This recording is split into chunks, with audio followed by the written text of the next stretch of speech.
싶은 교육 채널.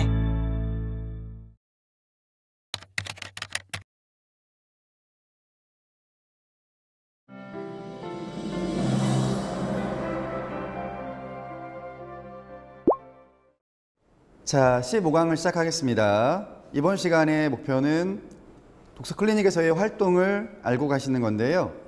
자, 우리는 이미 앞에 클리닉에서의 검사 그리고 활동에 대한 이해를 잠깐 보신 적이 있는데요. 오늘은 그 활동에 대한 내용들을 조금 더 세부적으로 설명을 드리는 시간이 되겠습니다. 자, 먼저 활동을 크게 정리를 하고 넘어가 보자면 VAKT라고 하는 게 있다라고 이야기를 드렸습니다. 다른 말로 바꾸어서 다양한 감각들을 쓴다는 이야기를 드렸는데요. 시각, 청각, 운동 감각을 쓰는 방법이라고 설명을 드렸습니다. 그 다음에 두 번째는 마인드맵이라고 하는 방법이 있었죠. 이 방법 같은 경우에는 특히 복사 사고를 표현하는 데 큰 도움이 된다고 설명을 드린 적이 있습니다. 그리고 세 번째로는 포세 전략이라고 하는 게 있는데요. 주로 신문을 활용하는 그런 하나의 전략 방법이 되겠습니다.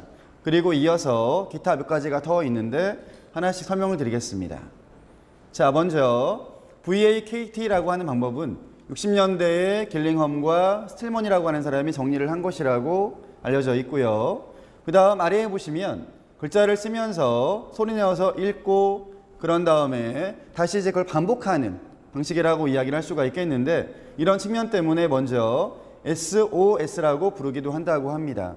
그런데 지금은 주로 사람의 이름을 따서 오톤 길링엄 접근법이라고 불리고 있는 그런 방법이기도 합니다.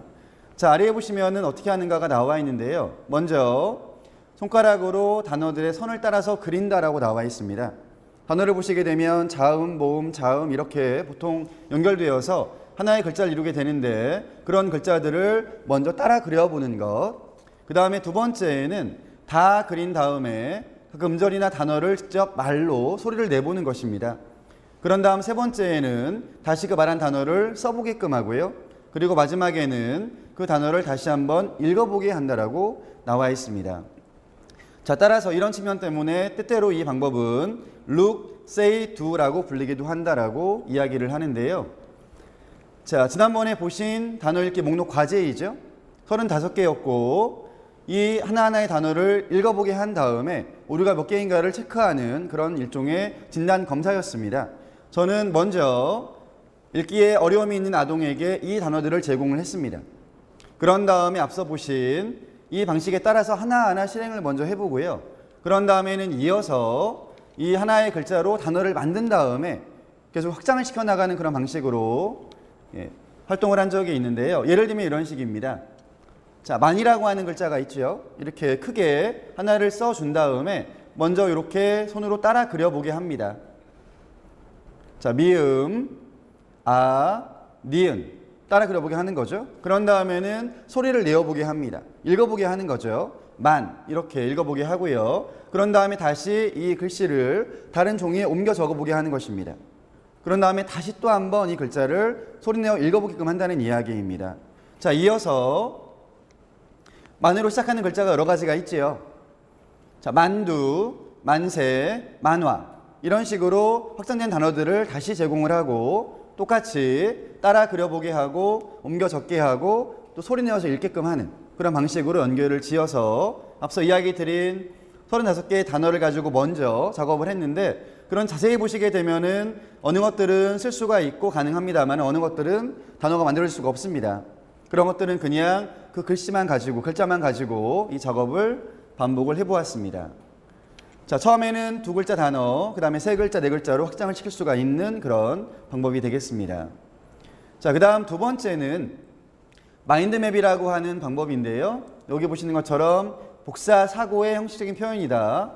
그래서 알고 계시는 것처럼 항상 중심 이미지가 있죠. 가운데에다가 어떤 주제를 정한 뒤 거기에서부터 가지가 이어지는 그런 방법이라고 이야기할 수가 있겠습니다. 자, 아래에 보시면은 복사사고라고 하는 단어에 대한 의미가 나와 있는데요. 이 단어의 의미는 무엇이냐면 중심체로부터 사방으로 나아간다라는 그런 의미라고 설명을 하고 있습니다. 자, 따라서 이렇게 진행을 하다 보니 결국에는 계속 연결이 되겠죠. 하나하나 연결이 되면서 결합적인 그런 결과가 나오는 사고 과정이다라고 설명을 하고 있는 방법입니다. 자, 여기에 제가 예를 담아 보았는데요. 저희가 마침 독서를 주제로 한 강의를 하고 있는 상황이라서 독서를 가운데 주제로 정해 보았습니다. 자, 그런 뒤에 한 단계만 나아가 본 건데 독서를 하게 되면 떠오르는 것들이죠. 토론, 논술, 책, 그리고 정독이라고 하는 그런 방법까지 적어 보았는데요. 자, 이렇게 먼저 주제에서 한 단계를 나아가게 됩니다. 그런 다음에는 또 여기서 가지를 이어가겠죠. 그럼 2단계, 3단계 하는 계속 이제 이어지는 그런 부분인데 늘 중요한 것은 가운데의 주제가 무엇이었냐라고 설명을 드렸습니다. 따라서 이 주제에 따라서 1단계가 나아간 것처럼 그 다음 단계는 물론 여기 2단계에 들어가 있는 게 또 하나의 주제가 되겠습니다만은 그때에도 여전히 처음의 주제가 계속 영향을 미칠 것이다라는 그런 이야기입니다. 이렇게 해서 단계가 나아가기 때문에 당연히 복사 사고가 가능하다라는 그런 이야기인 거고요. 또한 나아가서는 중심과의 연결고리가 있다. 따라서 사고의 확장, 그런 과정 이런 것들을 볼 수 있는 방법이라고 설명을 하고 있습니다. 자, 아동과 이 작업을 할 때에는요. 저는 가장 중요하게 보는 게 무엇이냐면 역시 흥미가 있어야 되고 또 흥미가 있다라고 하는 것은 그동안 그쪽에 대한 책을 보았거나 활동을 했다는 이야기겠죠. 무엇인가 알고 있는 게 있을 거란 이야기입니다. 그래야지만이 여기에 어떤 내용을 채울 수가 있을 거기 때문에 이 주제를 제가 정하는 것이 아니고 그 해당 아동에게 여기에 넣고 싶은 주제가 무엇이 있는지를 먼저 물어봅니다. 그게 운동이든 뭐 게임이든 아니면 뭐 텔레비전 프로그램이든 관계없이 그 아동이 넣고 싶어하는 그런 주제를 넣게끔 하고요. 그런 다음에는 여기다가 표현을 할 수 있는 그런 기회를 줍니다. 그런데 물론 읽기에 어려움이 있는 아이들 같은 경우에는 흥미 범위가 많지가 않습니다. 또한 책을 보거나 뭐 다른 활동들을 하는 데에도 흥미가 많이 없기 때문에 이 작업을 하는 데 좀 어려움이 있을 수가 있습니다. 따라서 처음 주제를 정하고 그 다음에 가지를 뻗어나갈 때 이 양이 많지 않아도 그에 대해서 비난을 하거나 그럴 필요는 없으시고요. 다만 아이가 떠올릴 수 있는 것 범위 내에서만 이 작업을 먼저 실시를 하는 게 좋을 것 같고요. 이 작업이 원활하게 이루어지게 되면은 그 다음부터는 선생님이 어떤 주제를 주어서 한번 유도를 해보는 것도 도움이 될 거라고 생각이 듭니다. 아니면 이 작업 역시 앞서 저희가 VAKT에 대한 거를 이야기를 했는데요. 처음에 이 작업을 하고 나서 그 다음에 여기서 만약에 단어가 이렇게 도출이 된다면 얘들 연결을 짓는 것도 하나의 방법이 되겠습니다. 그렇게 되면은 연계성이 조금 더 커지는 활동으로 저희가 이어갈 수가 있을 거라고 생각을 합니다. 자, 그 다음에 나오는 방법은 포세 전략이라고 하는데요. 앞서 이야기 드린 것처럼 이 전략은 주로 신문을 활용을 하고 있습니다. 그러면서 상모적인 전략이라고 이야기를 하는데 그 이유는 바로 이 아래에 있는 이런 부분들 때문에 그렇습니다. 자, 여기서 말하는 포세는 당연히 영어 단어의 앞자를 딴 거겠죠. 줄임말인데요. 자, 처음에 나오는 P는 추측하기라고 하는 단어, 그 다음에 뒤에 나오는 O는 도직하기에서 O를 따온 거고요. 그 다음에 S는 탐색하기, 그 다음에 S는 요약하기, 그 다음에 마지막 E는 평가하기라고 하는 그런 단어입니다. 이 단어의 앞자를 따서 여기에다가 이어 붙인 다음에 이름을 지금 붙인 건데요. 이러한 측면들을 두루 하게 되면은 결국 서로 보완이 된다는 그런 이야기입니다. 하나하나씩만 하게 되면은 분명히 다른 면들은 아쉬움이 있겠죠. 그렇죠? 그런데 이렇게 신문 한 편을 가지고 하나의 기사를 가지고 이런 것들을 두루 해볼 수가 있다는 이야기입니다. 자, 아래에 보시면 더불어 설명이 나와 있는데요. 이 전략에서는 먼저 기사를 하나 고르는 게 중요합니다. 이따가 제가 예를 보여드릴 텐데 저는 아이들하고 할 때에는 어린이 신문을 쓰는 경우들이 대부분이었습니다. 물론 어린이 신문 같은 경우에는 기사의 양이 많지가 않습니다. 따라서 고를 수 있는 게 많지는 않습니다만 그래도 매일매일 신문이 나오고 있고 또는 기존의 것들이 인터넷에 이미 보존되어져 있기 때문에 거기에서 역시 대상 아동이 관심을 가질 만한 그런 어떤 주제, 그런 내용들을 고르는 게 필요할 것 같습니다. 자, 하나 먼저 이렇게 기사를 고르면은요, 그 다음에는 이 대상 아동에게 제목이라든가 사진이라든가 이런 것들을 먼저 제공을 합니다. 그런 다음에 여기 나와 있는 것처럼 탐색을 할 수 있는 시간을 줘야 되겠죠. 제목을 보고 그 다음에 사진이나 그림을 보고 과연 이 이야기가 무엇에 대한 걸까? 이렇게 추측을 할 필요가 있겠습니다. 그 다음 단계에는요. 그런 다음에 해당되는 내용들을 한번 도직해 보세요 라는 그런 제안을 하게 됩니다. 그럼 이제 도직과 함께 요약하기 작업이 들어가겠죠. 이 작업이 이루어지고 난 다음에는 평가를 한다는 그런 방식입니다. 정리를 하자면 포스 전략이라고 하는 부분은 추측, 조직, 탐색, 요약, 평가하기라는 게 두루 포함되어져 있는 건데요. 물론 순서가 꼭 이렇지는 않아도 괜찮습니다. 그런데 주로 이제 이 작업을 저희는 신문을 고른다는 이야기이고, 특히 신문에서는 기사의 제목과 사진 이런 것들을 추측이라든가 탐색을 하기 위한 하나의 그런 과제로 먼저 제시를 한다는 이야기입니다. 자, 그러면 예를 잠깐 보시겠습니다. 제가 썼던 그런 그림 자료를 하나를 넣었는데요. 보시면 지금 여기 사진입니다. 신문에 실렸던 사진인데 연합뉴스에서 발췌를 한 것이고요. 자세히 보시게 되면은 이게 공룡 모양의 일종의 조형물입니다. 예전에 저 지방에 공룡 박물관, 공룡들을 이렇게 모아놓은 그런 시설이 생겼는데요. 그것을 홍보하기 위한 목적으로 신문 기사가 나왔던 그런 상황인데, 제가 만난 아동이 마치 남자 아동이었고 게다가 공룡을 무척 좋아했습니다. 따라서 아까 이야기 드린 것처럼 흥미를 좀 끌게끔 하는 게 필요해서 다양한 그런 자료들이 있습니다만 그 중에서 먼저 공룡 사진이 있는 것들을 고른 것입니다. 자, 이거를 먼저 제시를 하는 거죠. 그러면 아동은 사진을 보겠죠? 그러면서 이게 과연 무엇일까에 대한 생각을 먼저 할 것입니다.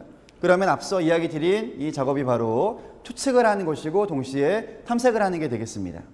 자, 그런 다음에는 조직과 함께 요약, 평가하기 작업들을 해야 되는데, 자, 이 작업을 하기 위해서는 활동지를 만들어 제공을 합니다. 자, 활동지에 제가 물어본 질문들을 몇 가지 담아보았고, 그 다음에 뒤에는 이 질문에 대한 답을 적어보기도 했는데요. 제일 처음에 나오는 질문을 보시면 이 사진은 과연 무엇에 관한 것일까요? 제목을 지어봅시다 라고 정해놓았습니다. 지금 이 경우는 사진만 들어가 있지 않습니까? 제목이 없지 않습니까? 그래서 사진을 보고 먼저 짧은 제목을 지어보십시오 라고 제안을 했습니다. 자, 이 사진의 원래 제목은요, 그러니까 이 신문 뉴스의 원래 제목은 세계 최대 공룡탑이라고 정해져 있습니다. 자, 즉 이 제목은요, 신문사에서 기자가 또는 편집부에서 정한 그런 제목인데요. 틀려도 상관이 없습니다. 아동이 보고 나름대로 추측을 하고 탐색을 하고 그런 다음에 제목을 짓게 되면 정답 여하는 중요하지 않다는 이야기입니다. 자, 그 다음에 중요한 게 무엇이냐면, 자, 그렇다면 제목을 지었겠죠. 하나 어떤 것이든지. 공룡탑, 뭐 공룡 모형이라고 나왔습니다. 그렇다면은 그 다음에 작업이 중요한데요. 그렇게 생각한 이유가 무엇입니까를 물어보는 거죠. 다시 앞으로 가서 이게 어떤 작업이냐면 추측과 탐색을 했습니다. 그렇다면 이제 조직을 해나가는 그런 작업인 거죠. 다시 돌아와서요. 생각한 이유가 무엇입니까? 그럼 이제 아이가 이렇게 제목을 지은 거에 대한 이유를 이야기할 것입니다. 그런데 그 이유가 바로 추측을 하고 탐색을 한 결과가 되겠죠. 사진을 보았더니 이런 모양이 보여요. 그런데 이 모양이 제가 즐겨보던 공룡이랑 닮은 것 같아요. 그러면서 나아가자면은 공룡의 이름을 이야기할 수도 있고요. 형태라든가 등등, 크기라든가 등등을 이야기를 할 거고, 지식이 조금 더 많다면은 이 공룡이 살았던 시대라든가 등등도 같이 이제 이야기를 할 수 있을 것입니다. 그런 식으로 그 이유를 여기서 적어보는 게 굉장히 중요합니다. 자, 그 다음 나아가서는 제목과 사진에 어울리는 기사를 만들어 봅시다라고 나와 있습니다. 그러면은 이 작업 같은 경우에는요, 여기 1단계, 2단계가 다 더불어지는 거겠죠. 그런 다음에 이제 마지막으로 기사를 작성해 보는데, 사실 기사는 조금 더 긴 분량이고 게다가 완성이 된 형태가 아니겠습니까? 그렇기 때문에 조금 더 어려운 작업일 수가 있습니다. 자, 여기 적어 놓은 것은 실제로 아까 그 사진 아래에 딸려 있는 설명 기사입니다. 내용을 좀 읽어보면은요, 경남 고성군 하이면 상조감 국립공원 안에 들어선 높이 24m의 세계 최대의 공룡탑이 26일 위용을 드러냈다라고 적혀 있습니다. 앞서 이야기 드린 것처럼 국립공원에 아마도 이런 설치물이 하나 생긴 것 같은데요. 그에 대한 설명이죠. 그렇죠? 이렇게 간단하게 내가 기사를 적어볼 수가 있겠고, 물론 지금 이 기사 같은 경우에는 사람들에게 이런 사실들을 알려주는 데 목적이 있지 않습니까? 하지만 지금 이 참여 아동 같은 경우에는 뭐 기자도 아니고 이런 목적이 아니기 때문에 나름대로 어떤 이야기를 지어도 괜찮습니다. 그동안 읽었던 공룡이 나오는 이야기들 중에서 비스무리하게 쓰는 것도 관계가 없겠고요. 어쨌든 중요한 것은 제목을 짓고 이유를 정해보고 그런 다음에 밑에는 기사를 적어보는 것까지 나아가는 것입니다. 자, 다른 방안도 또 하나 이야기를 드리면은요, 지금 이 전략에서는 제가 사진을 먼저 제공을 했죠. 그런데 이거를 바꿔도 괜찮습니다. 그러니까 무슨 말이냐면은 사진을 빼버리고 대신 여기에다가 제목만 하나 넣어주는 겁니다. 그런 다음에 그러면은 이 제목에 어울리는 사진은 뭐가 있을까요? 혹은 그림은 뭐가 들어가면 좋을까요? 그럼 이번에는 그림을 그려볼 수 있겠죠. 떠올려볼 수 있겠죠. 그렇죠? 그래서 만약에 그림기를 좋아하거나 만화를 좋아하거나 하는 그런 학생들 같은 경우에는 직접 그림을 그려보려고 하는 것도 한 방법이 되겠습니다. 그런 다음에는 밑에 나오는 것처럼 이런 그림을 떠올린 이유가 무엇입니까?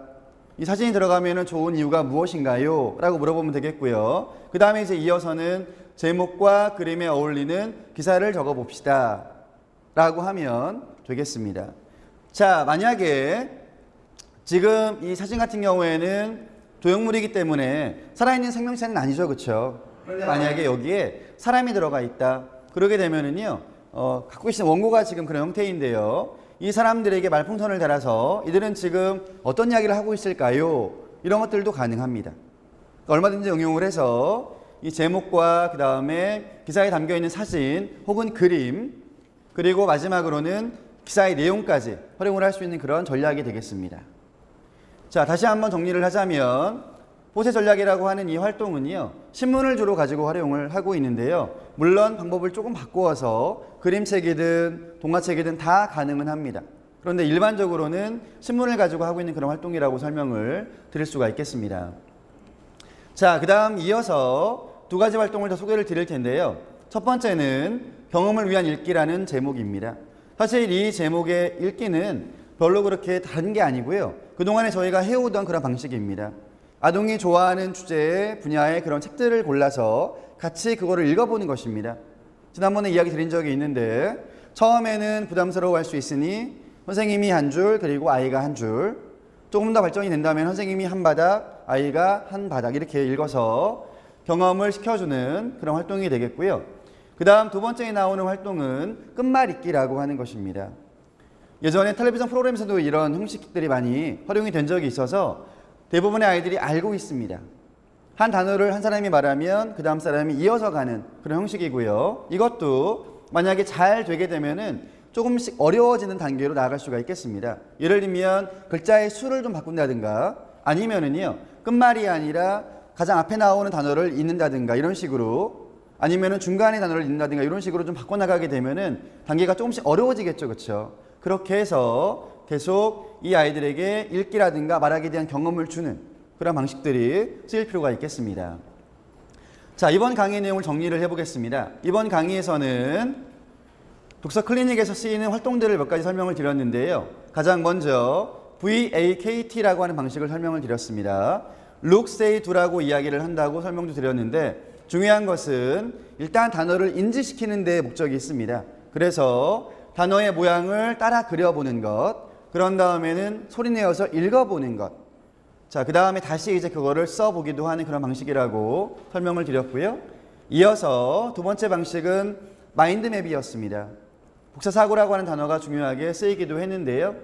가운데에 주제를 담고 그런 다음에 가지를 이어나가는 그런 방식이었습니다. 그 다음 세 번째는 포세 전략이라고 하는 거였는데 아마 이 전략이 가장 새롭지 않을까라는 그런 생각이 드는데요. 추측, 조직, 탐색, 요약, 평가하기라는 그런 5개의 단계가 들어가 있습니다. 그래서 이런 측면들을 신문을 활용해서 제목과 사진이나 그림, 그 다음에 기사까지 활용을 해서 같이 작업을 해보는 그런 방식이었습니다. 그 다음 이어서 다양한 주제의 책들을 같이 읽어보는 그런 경험을 시켜주는 활동이 있었고요. 그 다음에 나아가서는 끝말잇기 등등이 있었습니다. 자, 제가 다음 시간에는 이런 활동들을 직접 같이 한 아동과 한 그 사례를 보여드릴 텐데 지금 이야기 드린 활동들이 두루 쓰이는 것을 볼 수가 있습니다. 그렇기 때문에 가장 중요한 내용들이니 다시 한번 내용들을 읽어보시고 정리를 하시면 좋을 것 같습니다. 자, 그럼 이번 강의를 마치도록 하겠습니다. 고맙습니다. 영상 잘 보셨나요? 오픈교육 채널 라이브 아트 좋아요와 구독 버튼 잊지 말고 눌러주세요.